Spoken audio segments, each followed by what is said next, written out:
They wrote it off as, oh, that's just Dave. I'm like, it doesn't matter who it is. You can't behave like this. Bombshell allegations made about the Republican Party in Salt Lake County.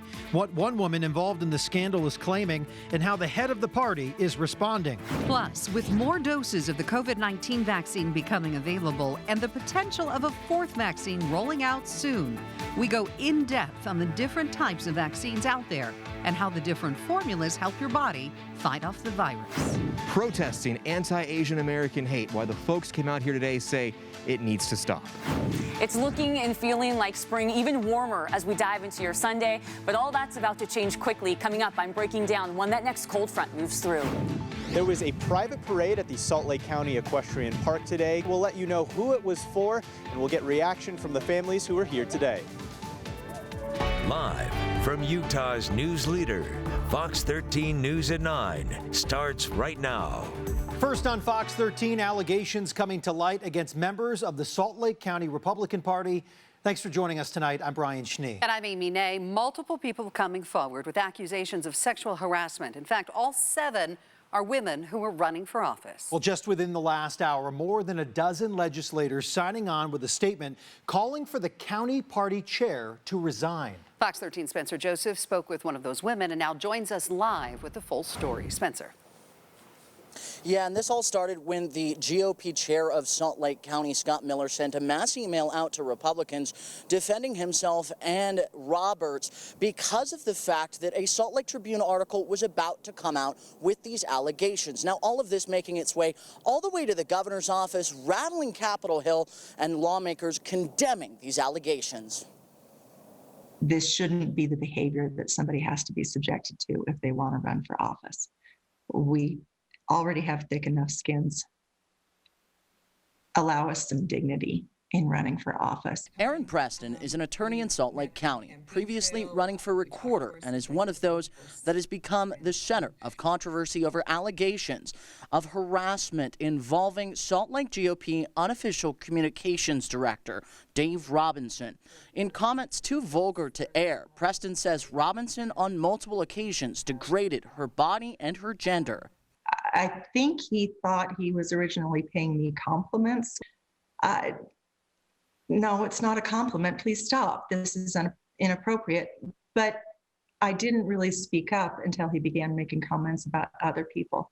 Most disturbing was the denigration of others, just the disparaging comments, the graphic sexual comments about men and women. And she's not alone. One of the most graphic described in the Salt Lake Tribune article that started the issue released Saturday.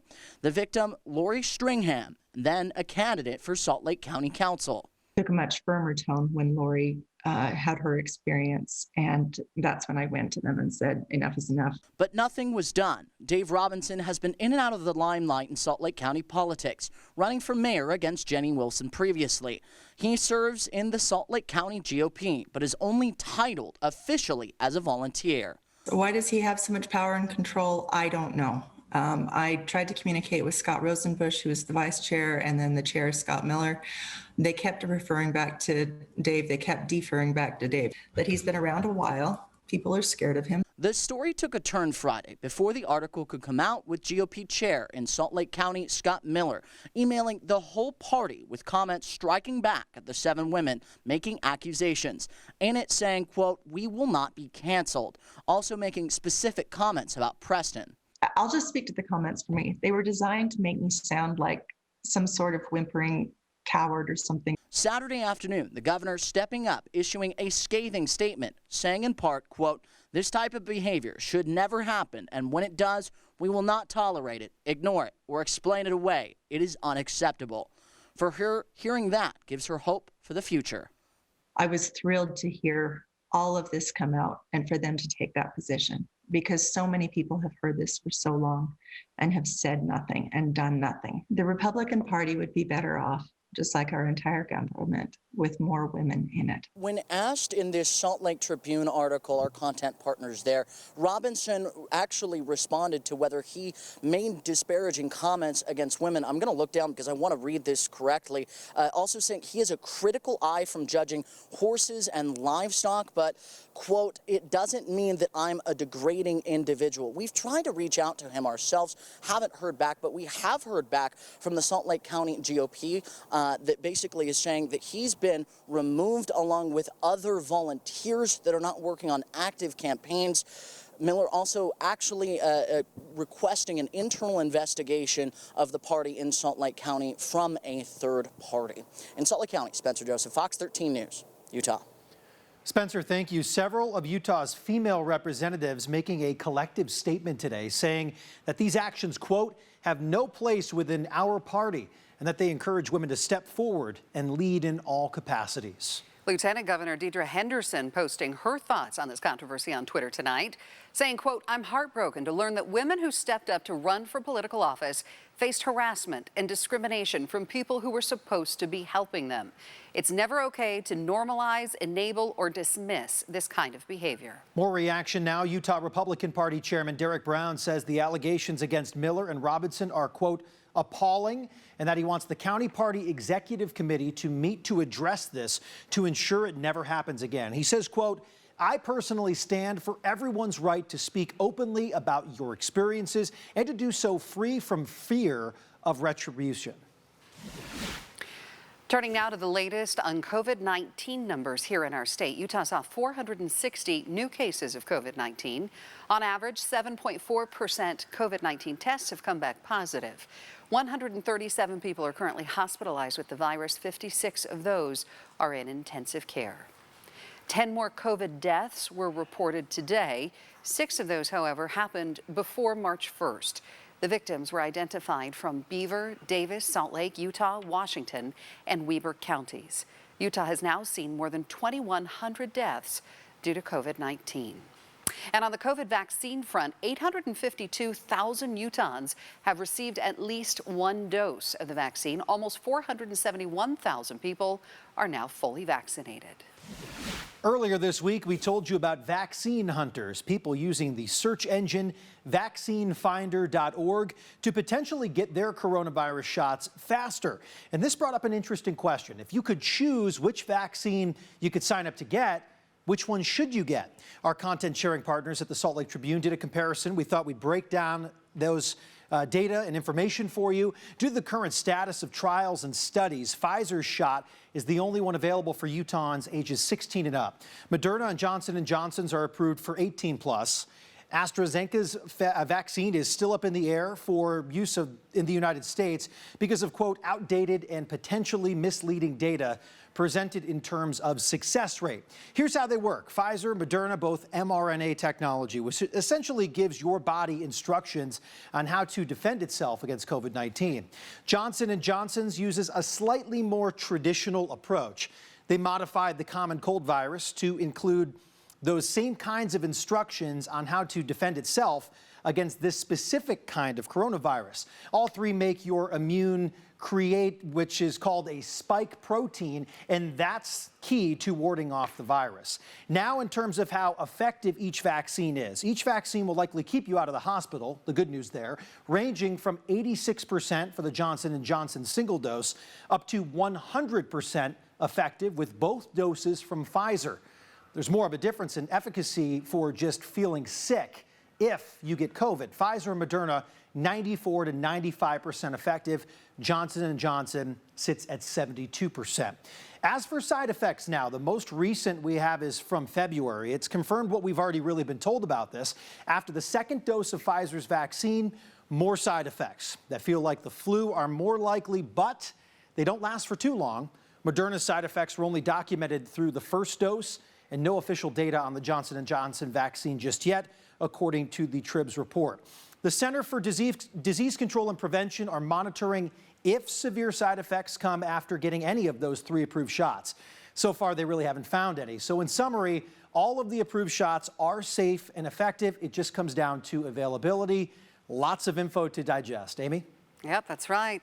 Experts say if you can get your shot, go get it. Meantime, the Church of Jesus Christ of Latter-day Saints is not requiring its missionaries serving here in Utah to get vaccinated. Church leaders urged their members to help curb the spread of COVID-19 with vaccinations. But in a statement, the First Presidency said, quote, individuals are responsible to make their own decisions about vaccinations. Those who are not vaccinated will be required to stay in their home country. The Utah Muslim Civic League, along with the Salt Lake County Health Department, are working together to make COVID vaccines accessible to everyone. That includes the Muslim population in Utah's capital city. The Islamic Center of Greater Salt Lake hosted a vaccine clinic this weekend, and those who helped organize the event say it's clinics like these that provide comfort during such a prolonged period of uncertainty. I mean, there's a real issue of vaccine hesitancy in communities like ours that might not necessarily, be immediately comfortable. But for people to come out here, see people who look like them, who pray like them, also taking the vaccine, that's a big help.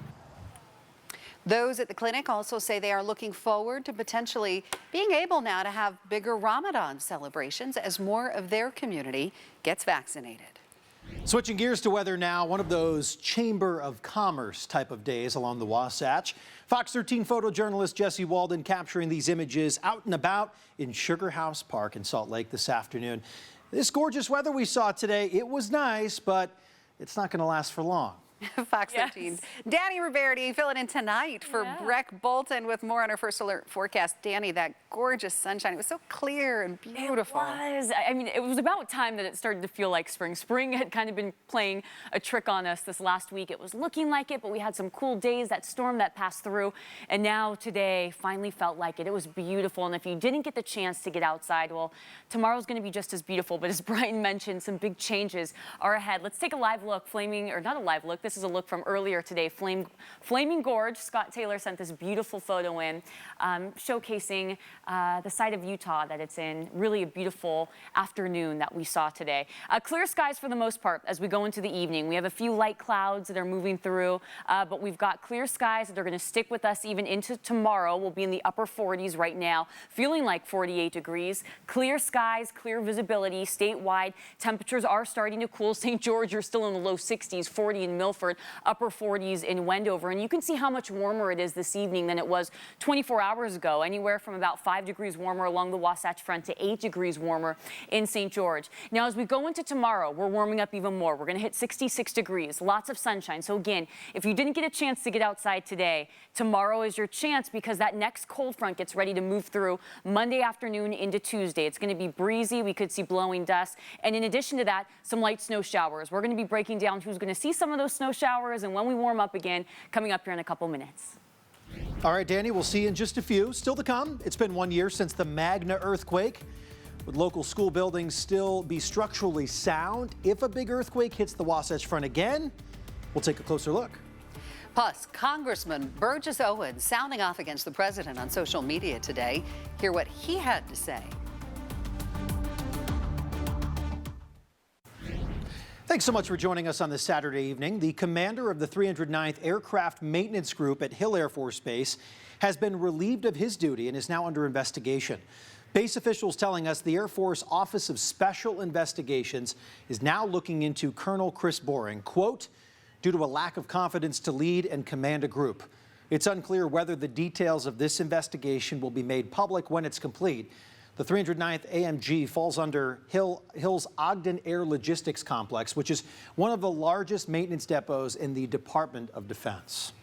The Salt Lake District Attorney has released a statement after police arrested a sixth person in that case involving a Kearns woman who was kidnapped and murdered last month. 26-year-old Christian No Morales Gonzalez was arrested Thursday and charged with obstruction of justice in connection to the death of Consuelo Nicole Solorio Romero. Solorio Romero was abducted on February 6th. Today, the DA's office said in part, we are engaged in an active prosecution, having filed charges already. Thus, we want to make sure everyone is afforded the due process that is their constitutional right. They added, when and if circumstances change, we will let you know. A Salt Lake City liquor store closed this weekend after cleaning up from a break-in last night. Police say the break-in occurred at the liquor store on North Temple just before 8:30 last night. Now, the burglar damaged some till boxes and bottles of alcohol. Police will continue to investigate the incident. The store is expected to reopen Monday morning.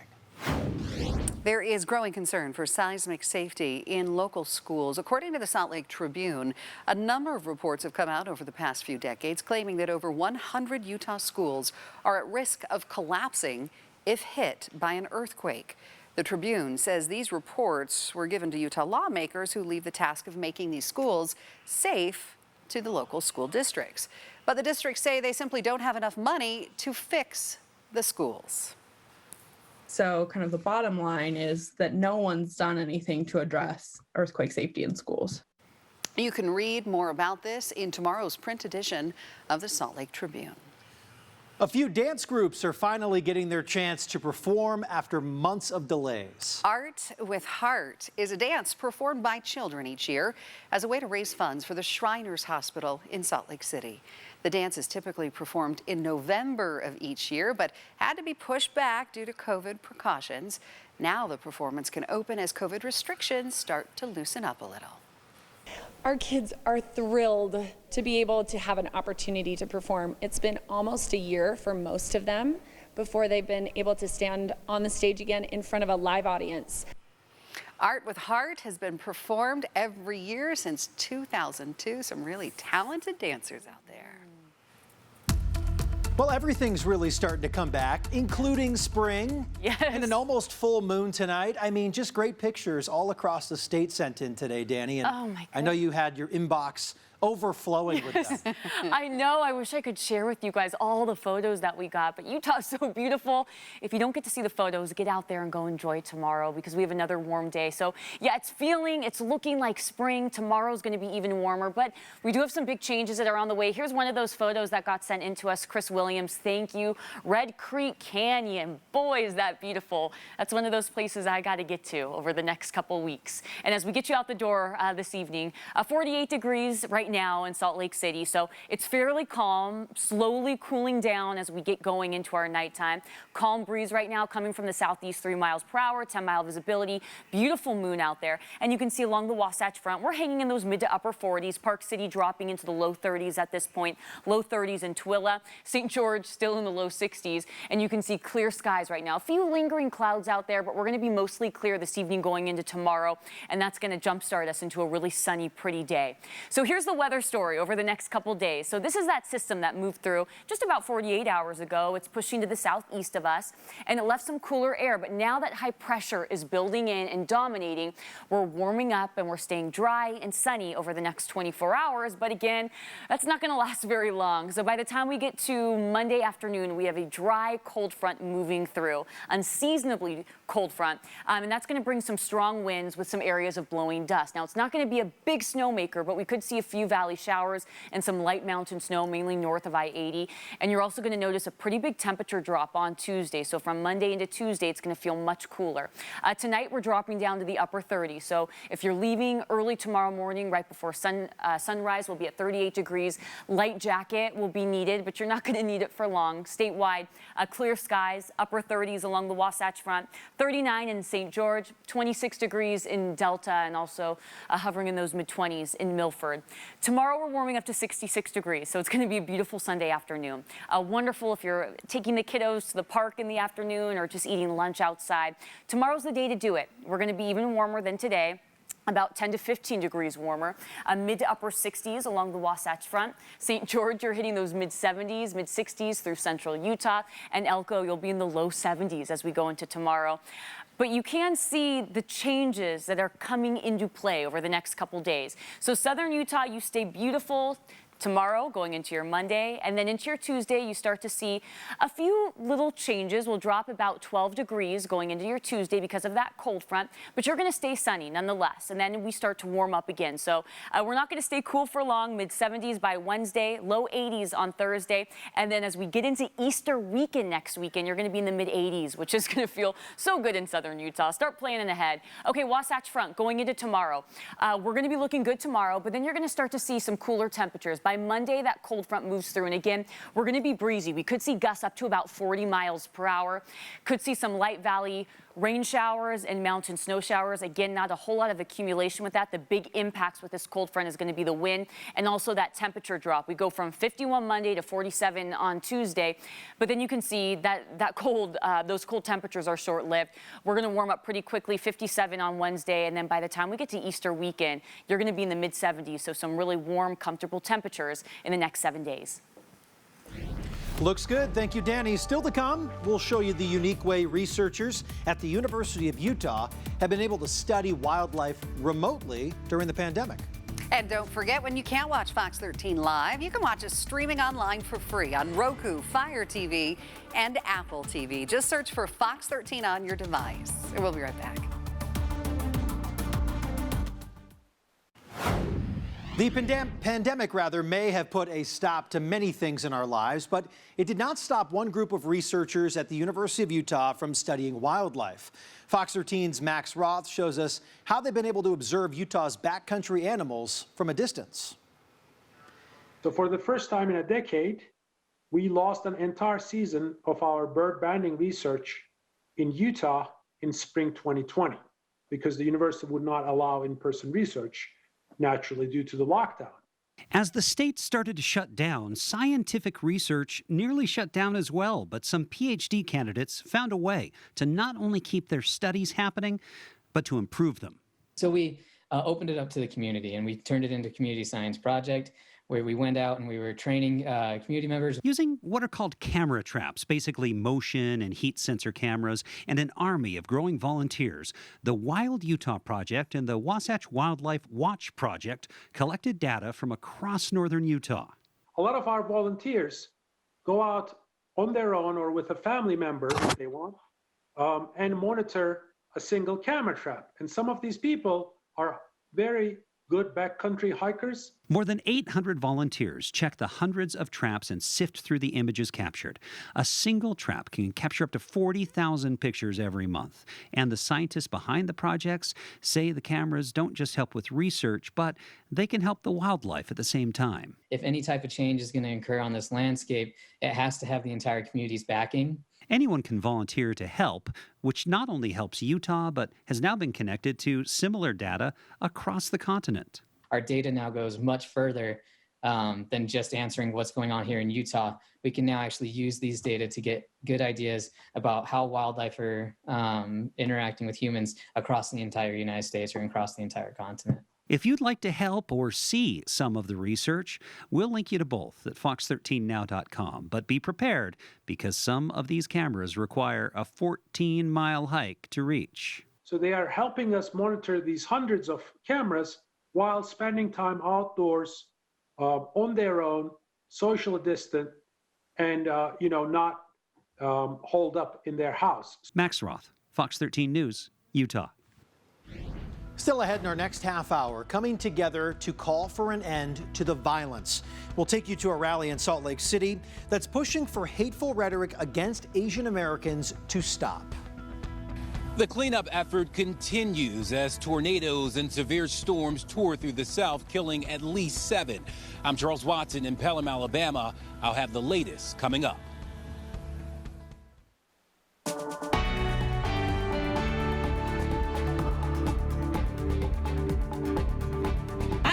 To see so many Asian Americans out here because we've been silent for too long. Members of Utah's Asian American community and their allies say enough is enough. They gathered to remember the 8 lives lost in a mass shooting in Atlanta earlier this month. They also protested the reasons they believe are causing an increase of racism and violence targeting Asians. Fox 13's John Franke shares their story from the International Peace Gardens in Salt Lake City. In a garden named for peace, the rise in these anti-Asian crimes isn't spontaneous. It is not new. A plea to end the violence. Hey, ho, ho. Asian hatred's got to go. Deja Gaston helped organize this rally against Asian hate. I'm half black and half Asian, so it's hard to get a break in between the several and racist crimes that have increased in the past years. She was horrified by the mass shooting in Georgia that claimed the lives of 8 people, including 6 of Asian descent. She isn't alone. Change only begins when we decide that it should. And this moment is certainly calling out for all of us to bring about that change. Several speakers shared their experiences of how they've been impacted by racism. It's the microaggressions of being called weird, being told that my grandmother's cooking stinks, and having people scared to even share the same space as me. A group called Stop AAPI Hate, which tracks anti-Asian racism in the U.S., compiled reports of 3,795 incidents between March 2020 and February 2021. Those include verbal harassment, shunning, physical assault, and civil rights violations. The FBI will release its hate crime data for 2020 later this year. Those at the rally believe this has been a problem for decades, magnified by words said by politicians during the COVID-19 pandemic. You see a lot of like that same rhetoric that's come out in just like a span of like the last few years of what's been said towards China, and it's like honestly like gross and racist tropes. This event was about healing and solidarity. It's hard to watch because it's a lot of trauma to see. Coming together to find solutions in a fight against racism. Whatever we do, it's important to keep kindness and empathy in our hearts, regardless of how angry we are. The symbolism of this venue, the International Peace Gardens, is not lost on anyone here. They say they don't want to fight this racism with hate, they want to fight it with love. In Salt Lake City, John Franke, Fox 13 News, Utah. Today marks 1 year since Nevada Highway Patrol Sergeant Ben Jenkins was killed in the line of duty. On the morning of March 27, 2020, Sergeant Jenkins was shot and killed along US 93 while he tried to help a car on the side of the roadway.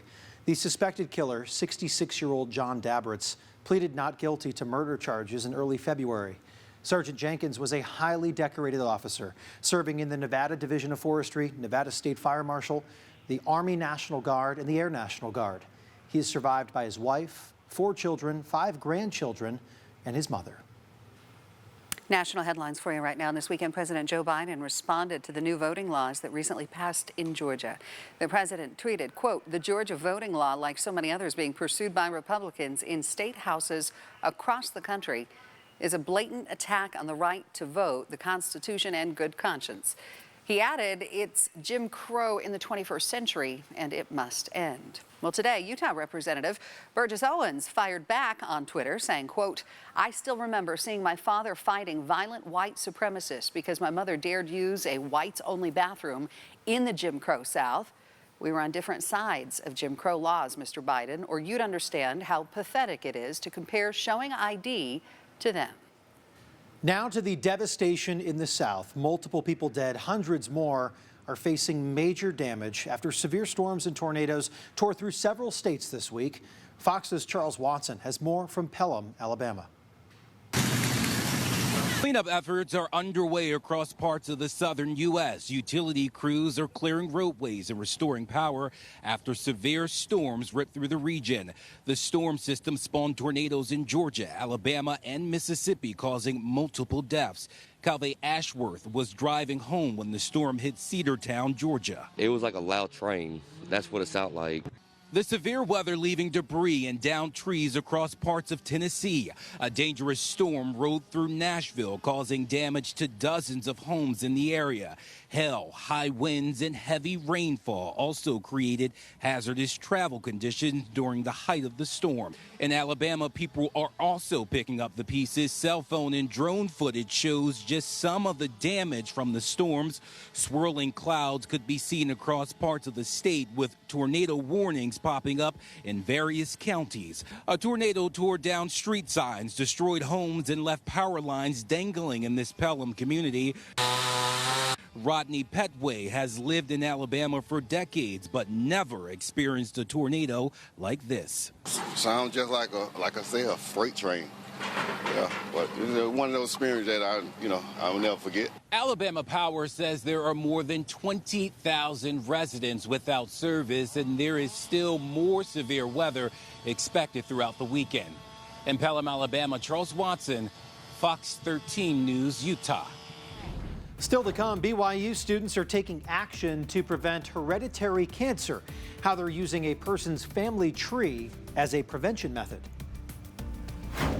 And if you're wondering what an average day looks like in Utah, we had it today. Typically, we're in those mid to upper 50s. Tomorrow, we're going to be about 10 degrees above average. But all of that is getting ready to change quickly. We have a cold front that's moving through Monday into Tuesday. It's going to drop our temperatures. But could we see some snow? I'll be breaking down those details next. Thanks so much for joining us this Saturday night. Many medical conditions are passed down through your genes. But what about cancer? Fox 13's Kelly Chapman shows us how a collaboration between BYU and the University of Washington is working to prevent hereditary cancer. While many cancers occur in a family, it is most often due to chance or because family members have been exposed to a common risk factor, such as smoking. But in some cases, a genetic mutation can be passed down, which can increase a relative's risk of certain cancers. The idea is these genetic mutations are passed down in family lines. And most people don't realize they have that variant, the cancer-causing variant, until their cancer is causing enough conditions that they go in and get tested. So now students at BYU are working with doctors at the University of Washington to identify relatives of patients that have been found with the genetic mutations. We decided this was something that the students could use to develop their research skills and also be helping other people with health and issues that really impact their lives. Students who are studying genealogy use resources provided by BYU's Center for Family History and Genealogy to help patients build their family tree so that doctors can help them inform distant relatives and warn them about their increased risks. Our whole point is not to scare people and not to make them think they're going to get cancer, but because they have maybe a higher risk than the normal population, then it would be beneficial for them to know of that risk and to take preventative measures. According to the American Cancer Society, some of the known hereditary cancers are breast and ovarian cancer syndrome, Lynch syndrome, and Li-Fraumeni syndrome. People who share these rare genetic variants often have the same common ancestor. And by studying their family history and finding the lines that those genetic variants may come down, they're able to prevent hereditary cancer. The Connect My Variant project is funded by the Seattle-based Brotman Beatty Institute for Precision Medicine. If you are interested in participating in the project and know of cancerous risk mutations in your family's genetic heritage, you can sign up at connectmyvariant.org. Hereditary cancer should be 100% preventable. And as I've worked with these participants, there are people who are going through cancer, often at an early age, and they're very vested in helping others avoid the same situation. We will have a link on fox13now.com. Kelly Chapman, Fox 13 News, Utah. Much more for you coming up next. It's an escape for so many families ahead of Easter Sunday. We're going to show you how their days were made a little brighter today in South Jordan. And later in sports, Utah Hoops has got their man, and they didn't have to go very far to find the 16th men's basketball coach in program history. And Hail Mary game winners are always fun.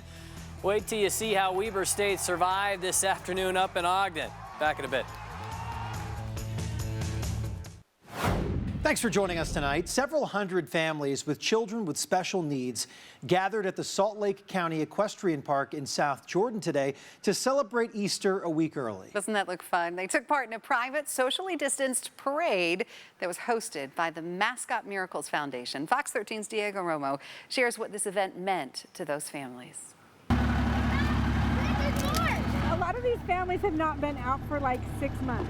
For them to be able to get in some type of an environment to where they can socialize with those around them is huge for them.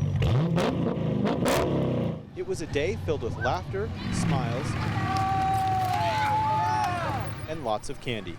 For many families with special needs children, getting out for community events has been a challenge during the pandemic. At first it was more hard because it was scary, all the unknowns.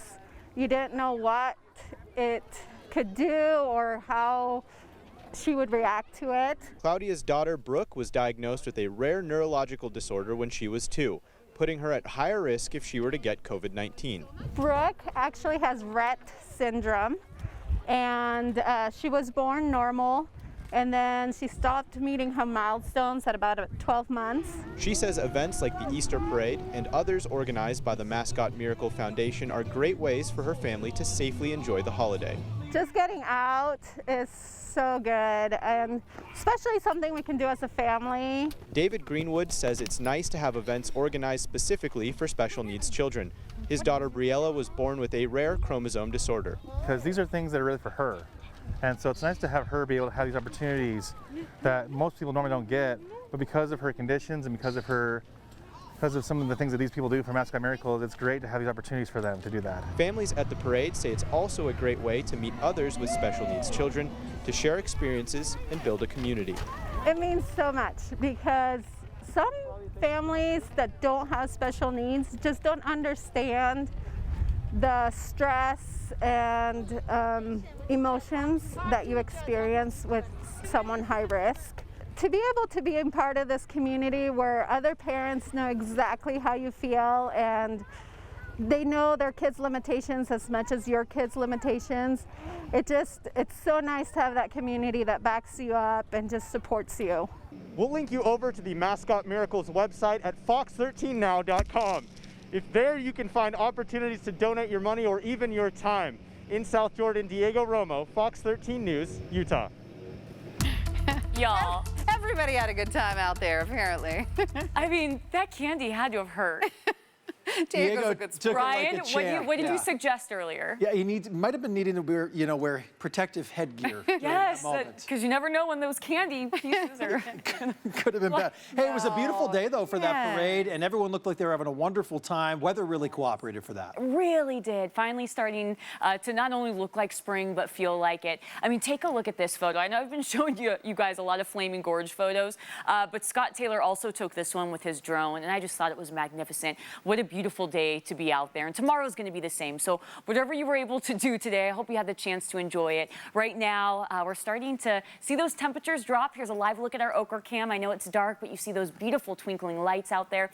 We're at 48 degrees right now in Salt Lake City, so temperatures are slowly but surely starting to cool down. A very calm breeze coming from the southeast, 3 miles per hour all along the Wasatch Front. You've got those mid to upper 40s, 33 in Park City, 36 in Tooele, and as we push farther south, low 60s in St. George, and Ely are hovering in those mid 30s.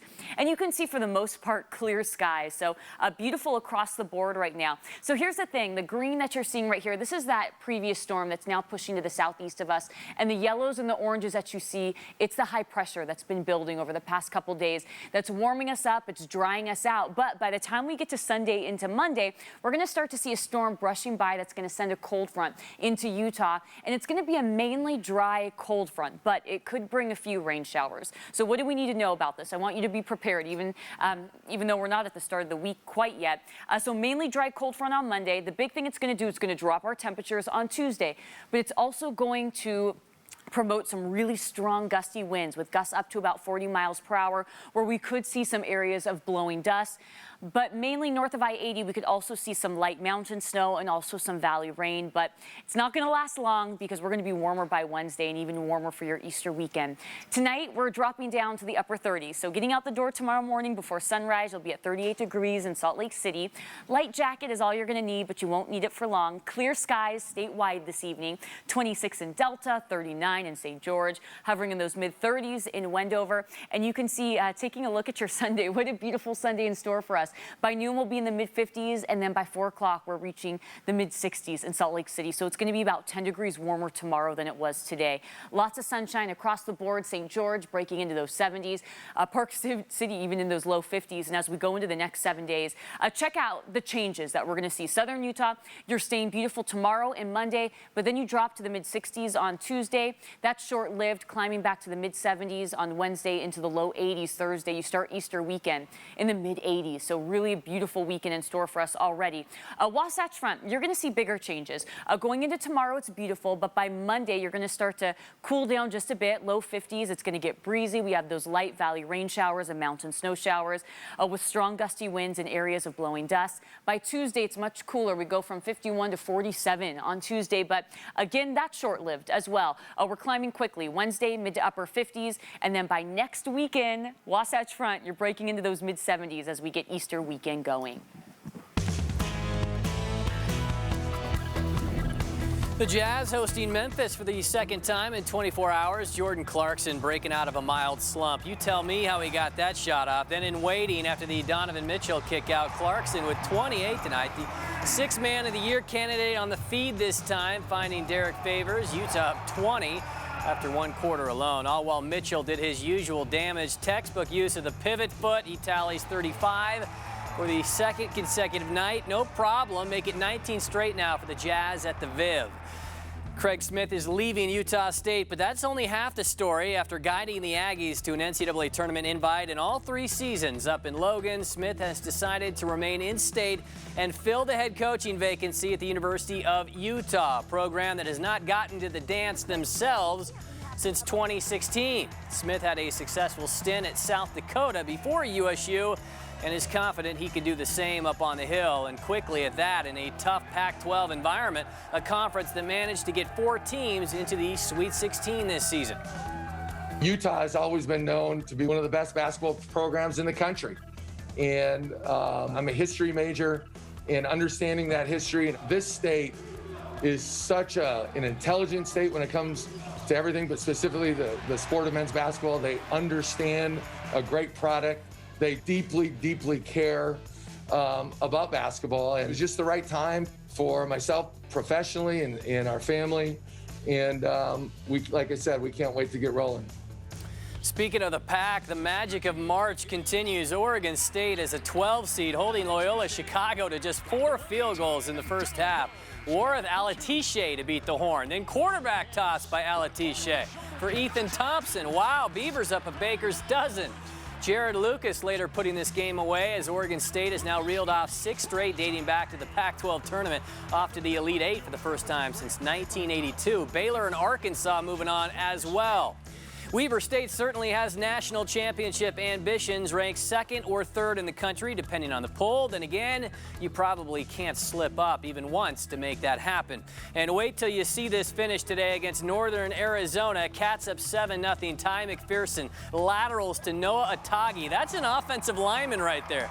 The Bonneville product scoring. Quarter 2, Drayson Hall for NAU finds a gap and breaks 49 yards. Cats up only 4 at the half, but out of the locker room, Rashid Shaheed has done this before. First of 2021, though, has the sideline and completes the 100-yard kick return. Shaheed's 2nd score of the game, but after a late fumble, the Lumberjacks capitalize. Keandre Wadtee to put the Roadies up 23-22 with 17 seconds left. Then again, so not over. 2 ticks left. Randall Johnson playing QB, and he's about to heave a 50-yard game winner as time expires.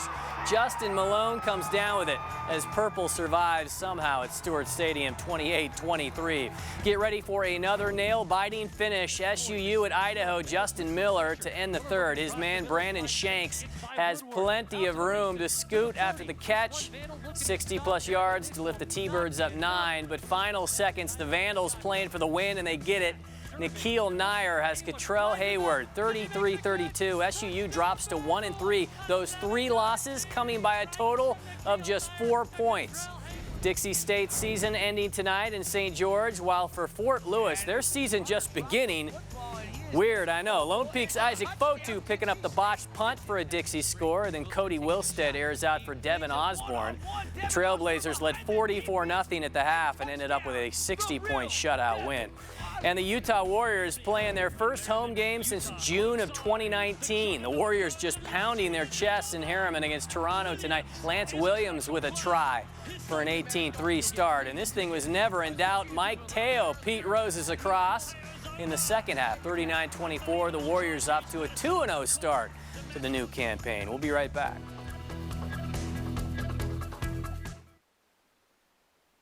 Finally tonight, the Hogle Zoo, less than a month away from hosting their Party for the Planet. You can be a part of this one. You've just got to submit a short video basically explaining how you make some earth-friendly choices every day. Perhaps you drive a hybrid or you do the dishes. Not bad. Submit the deadline by Tuesday. Thanks so much for joining us tonight.